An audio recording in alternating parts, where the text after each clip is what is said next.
Peace, yo. This your man Ideal. Y'all rocking with Will Mass Artist Spotlight. Appreciate y'all having me, man. Let's rock.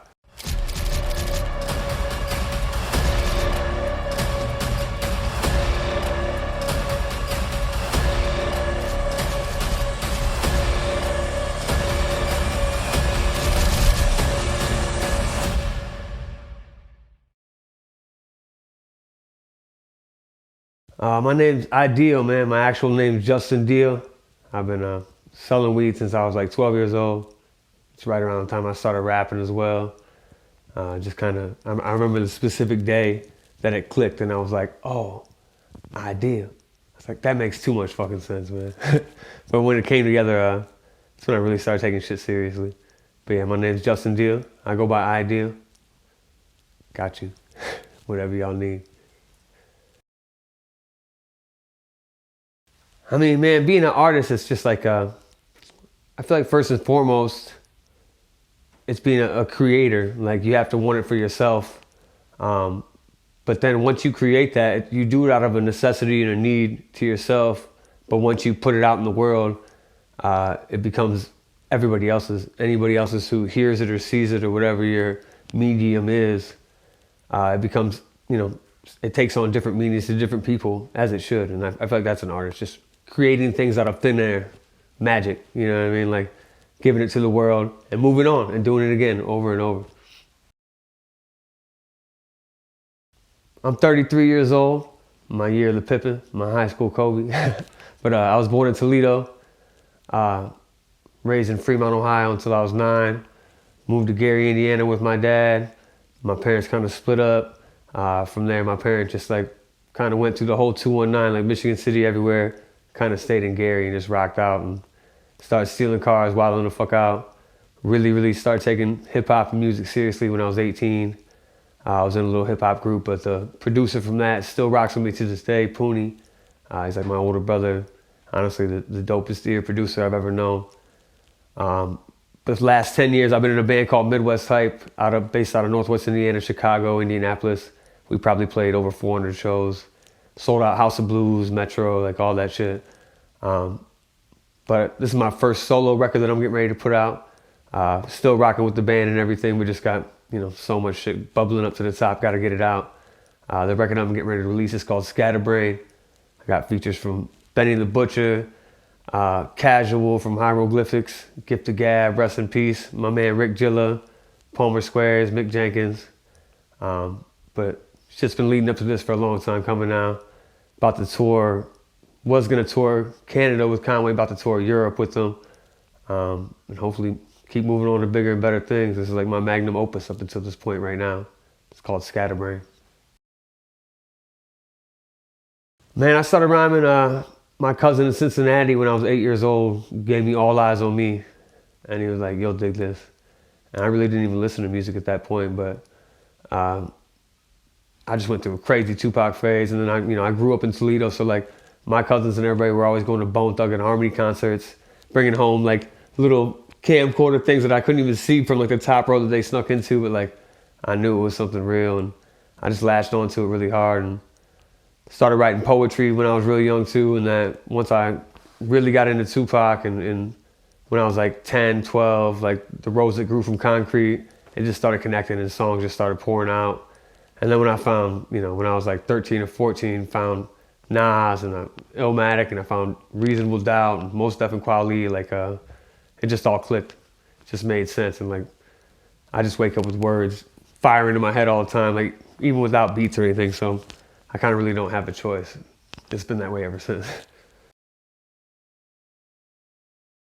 I mean, I make music for hip hop heads, man, for people that just love, it's not boom bap, it's new age, but it's just like people that just love dope rhymes and dope beats. And you know what I mean? Like when you hear that head nod shit that just like hits you right away, that's the best aspect of my shit, man. Just like, my music for people who love hip hop, it just feels like a big hug from a fucking friend you haven't seen in a long time or some shit. But at that same time, I'm in a 7-piece band called Midwest Hype. That's like the best thing I could describe us or compare us to is like the roots, but it's like reggae, funk, jazz, hip hop, and we're all over the place. So it's like even making my hip hop, even making my music, I still incorporate those dudes all play the instruments on my music and all come and lay down bass lines and saxophone solos and shit. So it's like I try to make hip hop through the use of instruments, but also over like classic fucking drums and samples and shit, and like incorporate it all because I think it all fits in that scope. My creative process is I just write all the time, man. Like most of the time it's not even the beats. I'm just writing all the time. A word will hit my head and it just kind of like I'm like, oh shit, that's kind of cool, and it'll just bounce around, and I'm just writing all the time. And so like when whoever anybody tosses me a beat, whether it's Poonie, whether it's my band, or just some a producer I just meet somewhere else that's just like let's rock. Most of the time, I already have something that's just like, it just clicks right away. Like the cadence and everything, like it'll just click right away and I rock off of that. I really love writing to new shit, but like most of the time, I just have so much shit written that when I hear something, it just automatically goes into it. And sometimes that doesn't work. Sometimes I pull that back out and I'm like, I was going deep on that song. Necessarily don't want to go in that direction. I'll pull it back out and start over with some other shit and just be bouncing around. But for the most part, I'm just writing all the time. Like just writing, like words bouncing off of walls, bouncing off my head. I wake up with them. Even if I try to stop writing, try to stop rhyming, I would still be doing that. I wouldn't be able to help it. So that's pretty much where it starts at. And then I tried making beats for a long time, and I still do, but like I much prefer. It enthralls me and just makes me so much more happy when like somebody just tosses me a dope beat, and I instantly just fucking like into it, like knee deep. But that's pretty much it, man. Just writing all the time. Nonstop. I just wanted to connect with people, you know what I mean? Like people like me in any sort of state, like, you know what I mean? Like the purpose of art, I feel like is to, first it's expressing myself, but like, I hope it connects with people, makes people happy. Or if it's a song that, I want people to be angry about, makes people angry. But for the most part, you know what I'm saying? It's just like continuing that. Like I feel like art, it's just getting cut down so much, you know what I'm saying? Taught the kids and everything, like nobody fucking gets to do it anymore. Like the fact that I get to wake up and make music with my friends and express myself, like I guess the biggest thing is just showing kids that they can do that. You know what I mean? Like do whatever you want, create your own dreams, fucking think that shit into existence. So I feel like that's the biggest thing my art can do is just like show you that you can do whatever the fuck you want. Like, you know what I'm saying? If you just strive for it and push for it and like believe in yourself. So I guess that's the biggest thing I hope connects with people. Oh, my ultimate goal is to just be able to, right now, I grow weed for a living because I love marijuana and it helps people and I help people with it. In Michigan, we're getting ready to open up a dispensary, a micro grow. I split my time between here and there. But my ultimate goal is that like I can help people by growing weed because I love it and make money off of music and not just like make money, but like make enough money to be able to sustainably make music and help all my people do the same. Because I feel like when it comes down to it, when I think about like, what can I do to help the world the most? Like everything, you know what I'm saying? Like I try to protest, I try to fucking like rise up in this. But the biggest thing I can do is keep growing amazing fucking weed and keep making the best music I possibly can. So that's my ultimate goal, to be able to sustainably make music and grow weed because I love it. Instead of the opposite way around right now. I mean, the best advice any artist can get is just like, you just got to keep at it. Just keep going, believe in yourself. If you don't believe in yourself, nobody else is going to. And like, you just got to, never get up. The day you give up is like, the next day you would have fucking hit the spot you wanted to hit, and it's always it's a steady climb, it's a steady, like, you're never going to like jump to that next spot, you know what I'm saying? It's always just like one step at a time. So it's like, just stay the course, man. For real. I mean, like I said, I grow the best weed in the world legally. Like, we're getting ready to open a micro grow in Michigan called Lifted. We got product placement with Snoop and with a bunch of other like big ass MCs and shit. I mean, like that's not my plan B. That's like what I'm doing right now. I hope to be able to transfer into music like fully. Like I put all my money into music, but until I can make money off of it, I can't fully immerse myself in it. So get ready to put this album out, put the Midwest Type album out, tour with Conway in Europe, do South by Southwest coming up, and Yeah, man. Like the weed's always gonna be there. We grow the best herb in the world, so that ain't going nowhere. For me, man, like I'm a huge like in terms of hip hop. Like for me, Nas is the greatest MC of all time. Nas, I mean, like Jay Z's up there with me in terms of Jay Z is like the entrepreneur. Like Nas is now, but like Jay Z, you know, like on that crazy shit. Like in terms of just, I never thought he was the dopest rhymer, but like just saw the vision. You know what I'm saying? And then from art, from there, man, like I'm the biggest Bob Dylan fan in the world. Like I'm a poet at heart. You know what I'm saying? I consider that first and foremost. And like Bob Dylan, like fucking just, he literally fucking invented rock and roll and then tore it down. He's outlived all these motherfuckers. And I know, like, I guess Basquiat would be up there.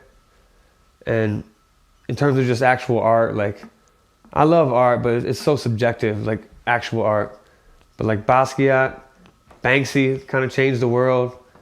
And like probably like Prince and Paul McCartney, man. Like, you know what I mean? Like those are just still like, they'll always be on the cusp. Who knows? Like Paul McCartney, they say he died and he's some new dude, but like, they'll always be on the cusp. And like Stevie Wonder as well, I guess.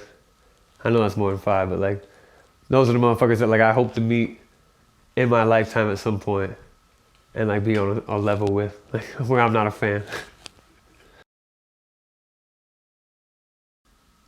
I've always had a thing for like old school, like Vivica Fox and Nia Long, you know what I'm saying? All the like the fine ass bitches that I fucking grew up watching, like Friday and all these movies and shit. Like I still got a crush on all of them. Like Halle Berry, like I think it's also beautiful. Like this is the first time that like women in Hollywood can finally like age and be sexy at like 50 and shit and not get like talk shit about, you know what I'm saying? Not get like looked down upon. I don't know. Like I love it, man. Gabrielle Union, oh no. Honestly, Fat Tiger, man. I'm so happy. Like, I'm so happy they had the run they did. I'm like sad to see them close down, but like, I've literally been fucking with them. I think since the beginning, man. Like, I remember like Joe selling T-shirts. Like before it was the shop, not the one on Milwaukee now, but the one I think it was off of Grand. And it was like I remember going in there and be like, oh, this is crazy. And like I just so beautiful to watch them grow. I'm like sad to see it stop, but like it's literally like all I wear. Like everything that I wear is from them. Like beautiful to watch that whole thing blossom and seed and become what it is. Like Fat Tiger is definitely my favorite clothing brand. Man, I honestly hate social media. Like I love that it like brings people together, but like I'm not the best at it. Like I honestly miss like I wish I could go back to the days when it was just like you had to search out an artist and like meet them in real life and like you know what I mean, like you connect with them, you can send them a letter and they write back or some shit, whatever, you know what I'm saying? Like I'm from that generation. Like I remember my dude getting a cell phone when he was like 12 and I was like, oh shit.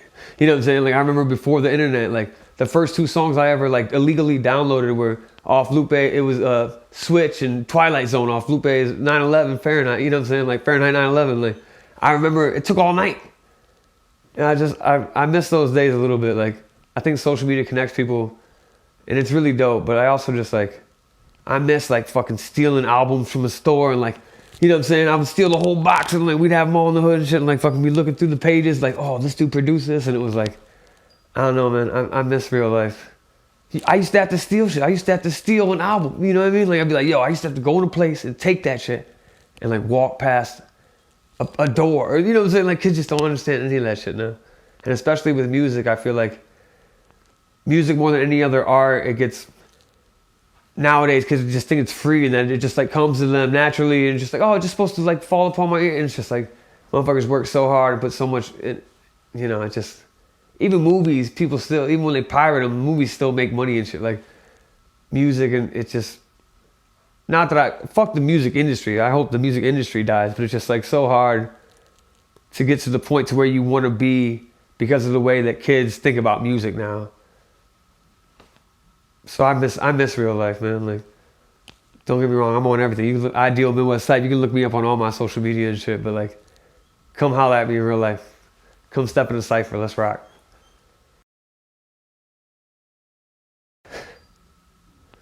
I'm I'm loud and brash and blunt.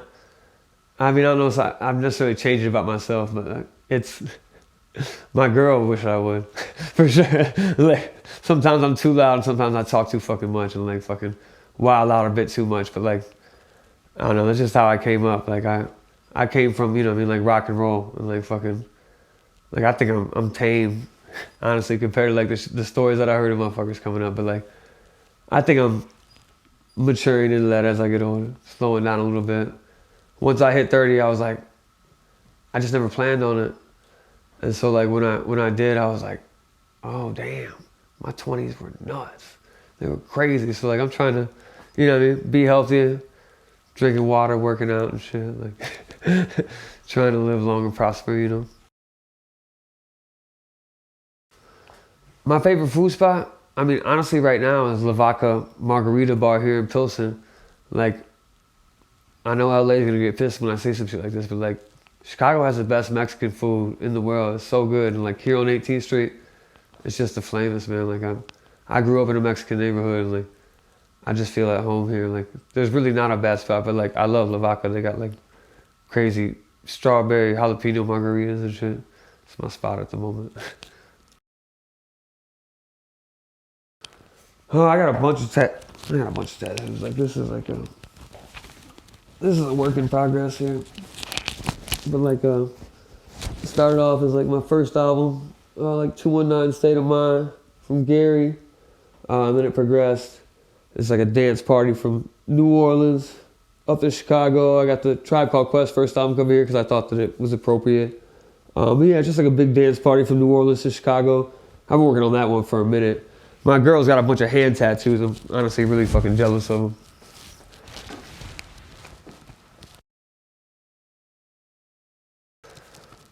My biggest fear, man, is fucking getting locked up for life. Been locked up way too many times. I still just have nightmares about going to jail over fucking bullshit, man. Like, you know what I mean? Like, having fucking small amounts of weed on you in Indiana for fucking multiple times. Like, but I still have like that's my biggest fear. Spending life behind a prison tier. Yeah. Once again, it's your boy Ideal. You can hit me up at Ideal MWH across everything. Shout out to my man Will Mass. You know what I'm saying? Doing all these fucking artist spotlights. This is amazing, man. Like things he's doing for artists is great. Make sure y'all check him out. Peace.